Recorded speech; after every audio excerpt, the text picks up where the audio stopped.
Officer. నేను నెలంతా కష్టపడి ఒక్క లీవ్ కూడా పెట్టకుండా ఆఫీస్కి పోయి ఆఫీసర్ని వటాయించి ఓటీలు గీటీలు అని చేసి నెలకి 30,000 సంపాదిస్తుంటే ఆ ఖర్చులు ఈ ఖర్చులు అరే నాకు నెలకు అప్పుడే మిగులుతున్నాయిరా. మీకేమో పని లేదు పాట లేదు, ఇంకా అదే కాలేజీలో చదువుతున్నారు, రోజు మందు కొడుతున్నారు, అడిగిన కల్లా అప్పిస్తున్నారు, ఎవరైనా అడ్డొస్తే బొక్కలేరు కొడుతున్నారు. అరే మీరు అప్పుడు ఎట్లున్నారు ఇప్పుడు ఎట్లనే ఉన్నారా? నాకు అదే సంజేతలేదురా. నీ జీతం ఎంతరా? 30,000.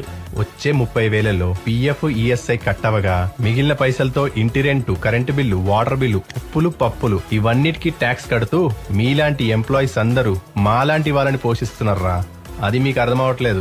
అదే మేము స్టూడెంట్స్ కాబట్టి హాస్టల్ రెంట్ లేదు, కాలేజ్ ఫీజు లేదు, టైంకి స్కాలర్షిప్ వస్తుంది, నెల నెల నిరుద్యోగ భృతి వస్తుంది. అదే కాకుండా ఊర్లో అమ్మ నాన్నకి ఇల్లు, రేషన్ షాప్ నుంచి ఉప్పులు పప్పులు పుక్కట్లు వస్తున్నాయి. ఇంకేమైనా కొనాలంటే ముసలోళ్ళ పెన్షన్, అదే వృద్ధాప్య పెన్షన్, మధ్య మధ్యలో ఆ బీమా ఈ బీమా ఆ పథకం